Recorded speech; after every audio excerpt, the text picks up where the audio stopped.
poso papat zakat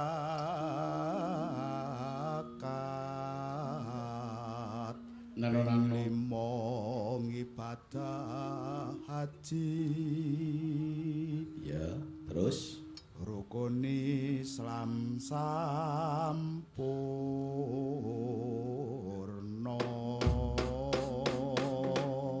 jos monggo Mas pepiling dados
lan asal salat sayang ngertoke tindak mungkar tahrif lan nisa cangkepe rayakane ditambah salat sunahe jo sembrono iku perintah agama ngelingono ning donya mung sedelo sabalan tawakkal pasrah sing kuwasa yen kepareng besok munggah suwarga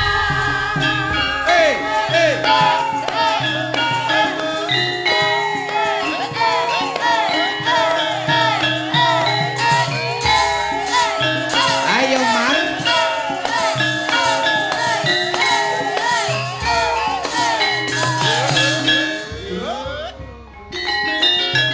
wis wancine tansah dielingke wis wancine padha nindakake aten wis sumandang wayahe sembahyang netepi wajib dawuhe pangeran salat dadi zakate agama limang waktu kudu tansah dijaga kanthi istiqomah lan sing bablaske ayo salat ya luwe sampurna lali Mas yen kok bablas ayo salat berjamaah.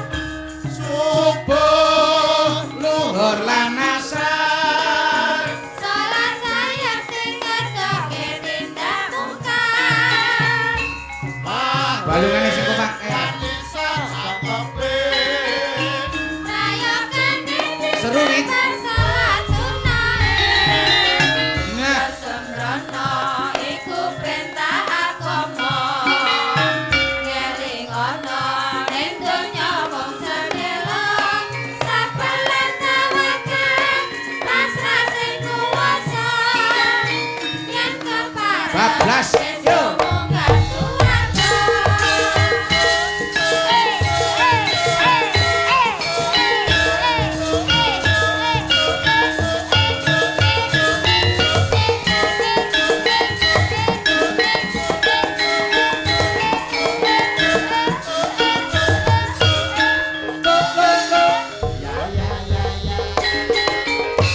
wancine padha nindakake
kala wau kula dadosaken setunggal menawi Pak Dianom nggarap pepeling menawi kula ayo salat.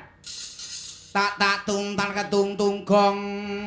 Mas rajine padha nindakake angibadah salat fardu genep kaping 5 saben dina subuh luhur asar magrib lan isyae iku dadi kewajiban kita dadi tentrem donya akhirat.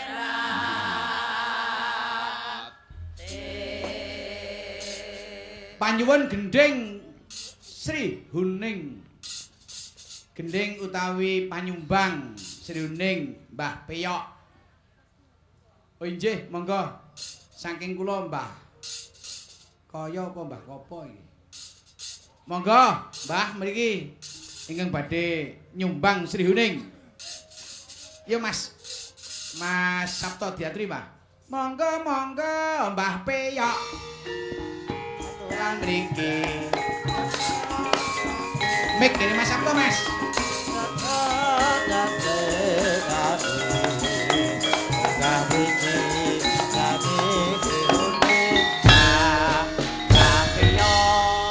Durungi Mas, meneh Mas. Monggo Mbah Peyok katuran mriki munggah ing panggung Mbah Peyok paring pamrikur badhe nembah Jawa Sri Huning nenek Peyok nenek alane nenek alane nenek.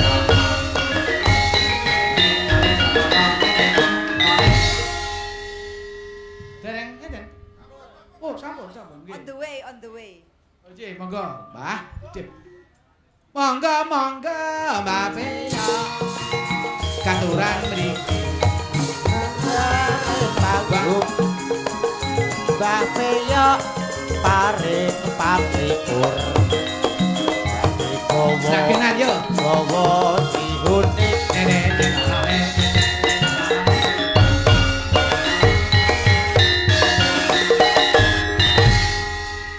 Wilujeng rawuhipun, Mbah.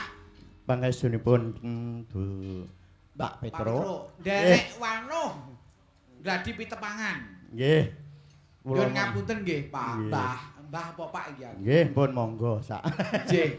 Nggih. Wah, panjenengan iki wis rawuh, wis tirakatan, melek sewengi, ijik kersa nyumbang bawa ki nek ra piyayi tresna reneng kaya ngene iki. Nggih, ngeten iki wau.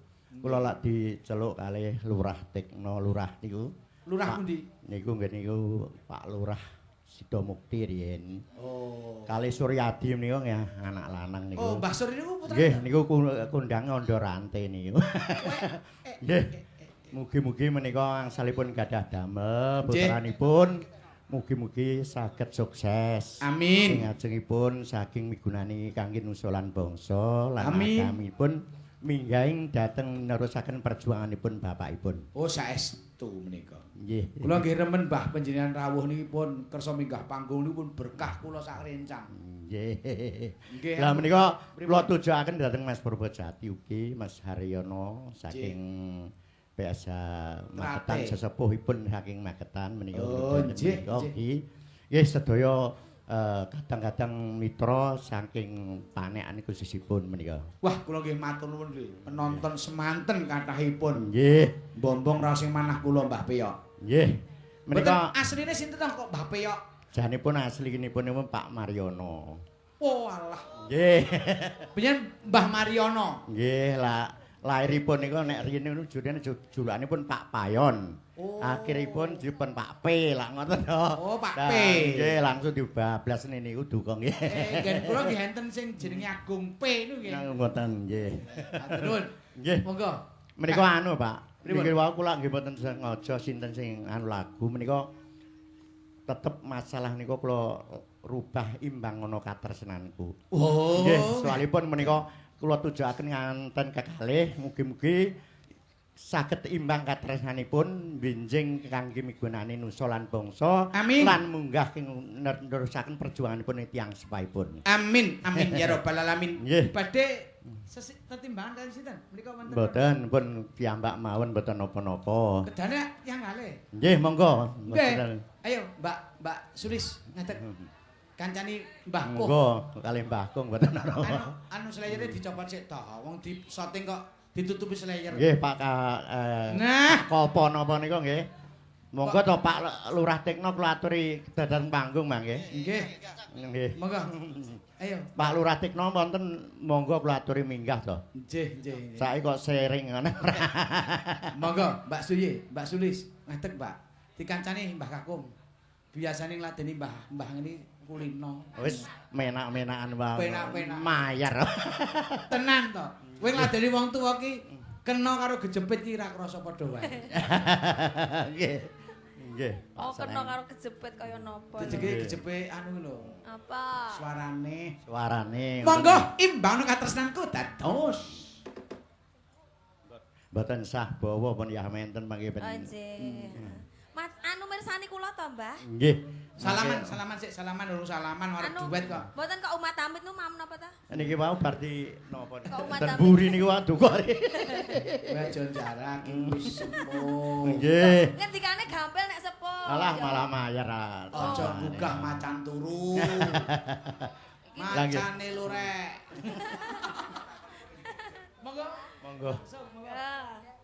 Yo Mas Tunggul. Ya.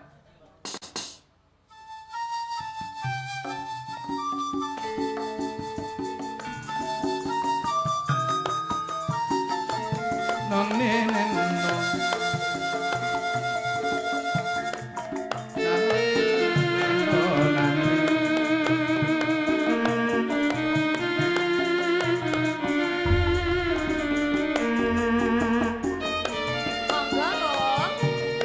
Saben dina mung ngalamun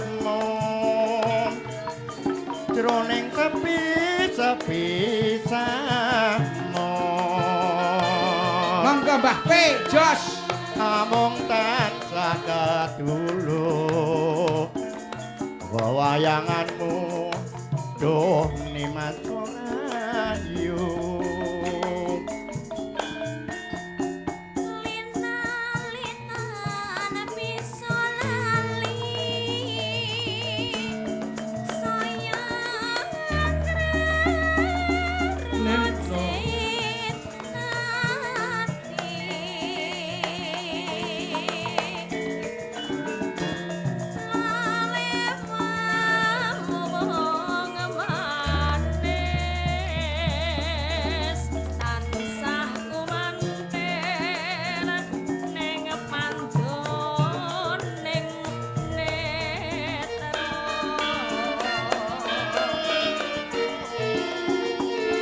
apa reko sirani mah ninggaling janji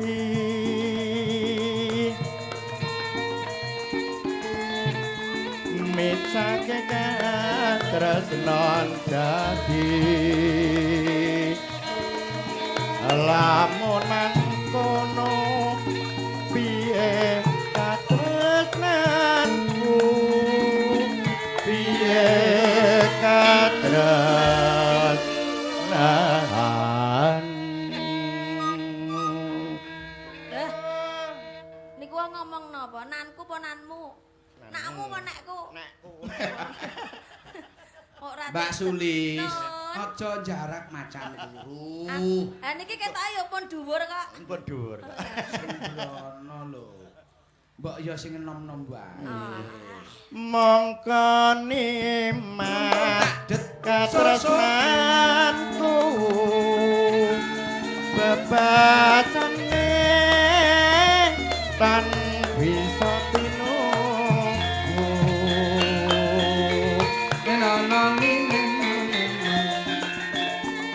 jumbolan pasetyaku tak korbanan Yo, dangdut jaipongan. jauh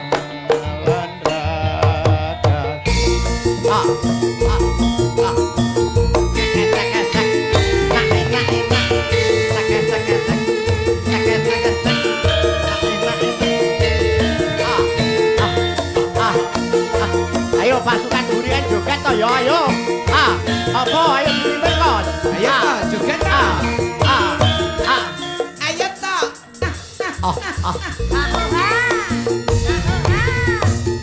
Saben wong anak. Ayo Tin. Men pijet.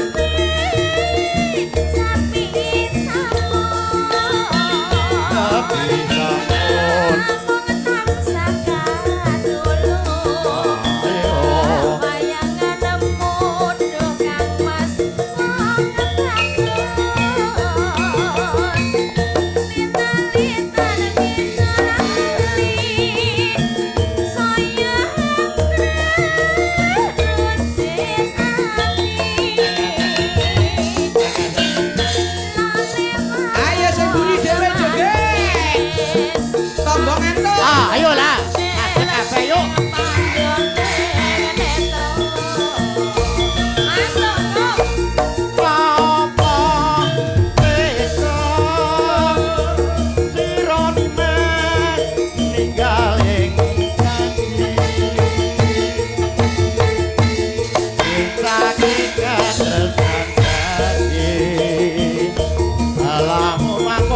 Kaya koplo piye katresnanku piye katresnanku mongko dimas katresnanku bebasane dan bisa tipu jumbolan prasetyaku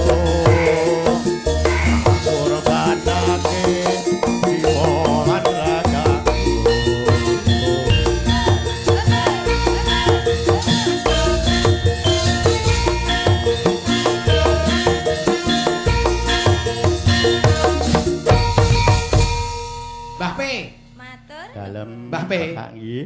Panjenengan kok ya iso nembang ku ya ketok seneng men to jejer karo Mbak Sulis. Nah, anu lho. Jamu. Tua boleh, tapi pemikiran harus muda. Semangatnya perjuangan. Wah, saestu. Anak buah Bung Karno kudu.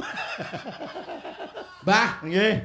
Miturut panjenengan kados pagelaran dalu niki pripun, Mbah, pendapat sampean? Lah nggih niki wau kula nek jiwa seni menika kala wau. Nggih. Dalam rangka metu limbukan niku wae mboten limbukan niku wau lak janipun lak sampun dipun risi ning ditutukaken gara-gara dipun rameaken lak ngoten niku. Dadi ben iso tutuk, iso gayeng, iso rame ngoten. Ngoten dadi semuanya bisa tersalur, bisa selesaikan masalah ngoten lho. Nggih, dadi critane mboten pedhot ngoten lho. Pedhot nggih. Lah menika anu kula nyuwun Pak Tekno niku. Pak Tekno sing pundi? Bapak Lurah Panji Asmara bangun monggo kula aturi dhateng panggung. Iya Mas Sabto. Monggo Pak Panji Asmara bangun.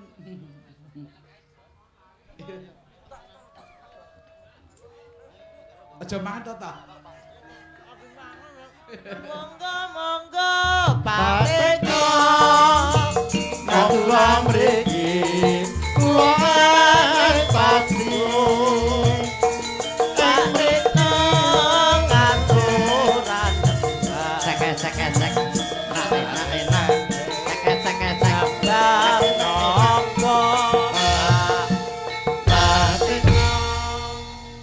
Wonten Mbah. Ku napa? Niku dalane mriku Pak Lurah. Monggo Pak Lurah. Tindak panggung kepareng nembang. Pun rencangi kalih Mbah Peyok. Aturan mriki monggo nembang. Nggih, matur suwun. Nggih. Nggih, langsung kemawon ing Tawangono Lintang dangdut. Weh, saged. Mboten napa-napa, yen Tawangono Lintang, wis saja tekan kene lek ku gawe. Nggih mengke Pak Yoga Gubuk Asmara. Lah, saged. Pokoke niki sing kagungan kersane Pak Haji Yatno iki sing penting menyenang-nyenangkan. Mugi-mugi hajate Pak Yatno sak keluarga diridani Allah Subhanahu Amin. wa taala. Iki saya ramene sok sawalan lurah-lurah iki wayangan dhewe. Nggih, pangestu niku. Monggo Mas, langsung garap dangdut. Ayo, dangdut. Eling tawang ngono li. Tak detak detak.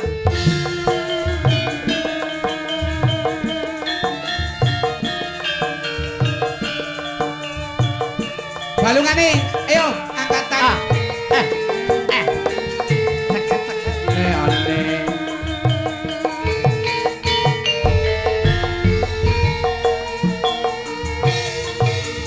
Yen ing tawang ana lintang cahayu. Tepuk tangan penonton. Kagem Pak Lurah Panjias ngenteni tekamu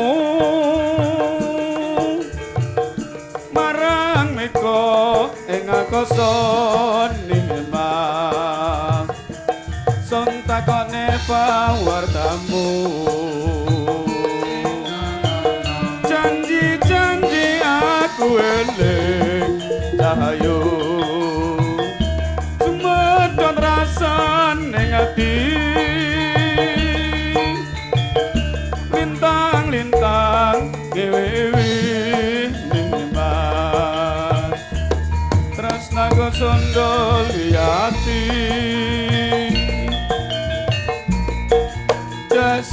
jasemono janjiku besar sendiri meko kartiko kairing rasa tresno asing yen ing tawang ana lintang wong ayu rungono tangis ing ati pinarung sarane ratri mas ngenteni bulan dadari Yo. Arjene Mas.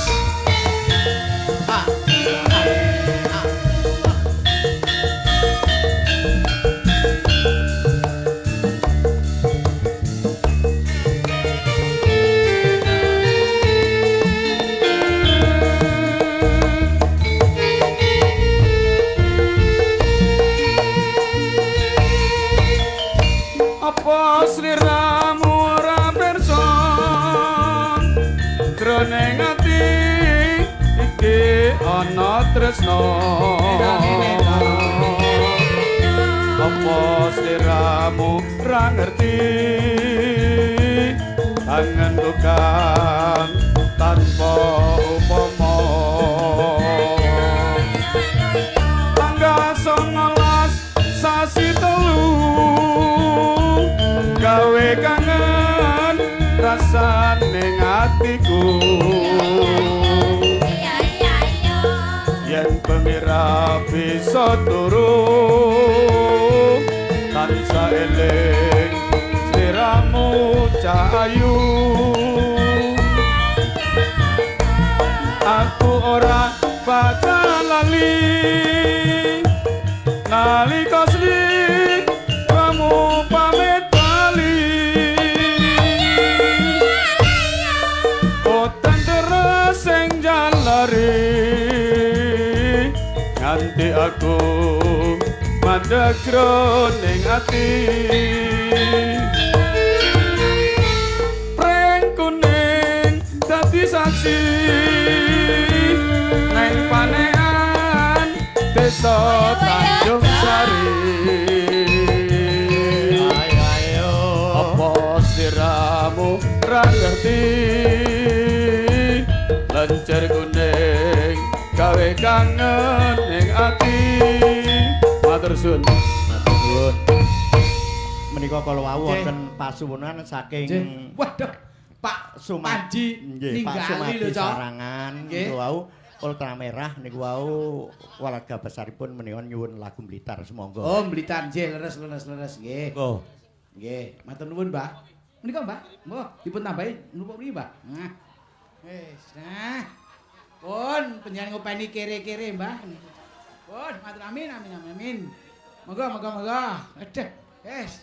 Engko lak terus ya gak terus aduh wetenku lara, Bos. Mae kambuh, Bos. Ora apa-apa. Sesuk tak ndeke ngrau. Pecel karak. Ora kena nganggo ndok. Pecel karak tok. Nggih, Blitar. Menika kula nyuwun tulung Mbak Linda rumiyin. Nah, yo Blitar, jumeneng Mbak Linda. Ayo ngadeg. Rumangsaku kok kaya betari-betari yaene do krudukan. Ngambarae ora duit. Yo, Blitar. Moga, Cok. Blitar kutha cilik kang semeno, Mas. Aku lanang kok Blitar wedok. Wah, jan bojone suka saiki aduh, jan blendong. Duh, jan. Wah. Gede dadane ngedolana suka. Lambe. Ayo. Kayak petinju. Monggo, dados. Langsung, Mas.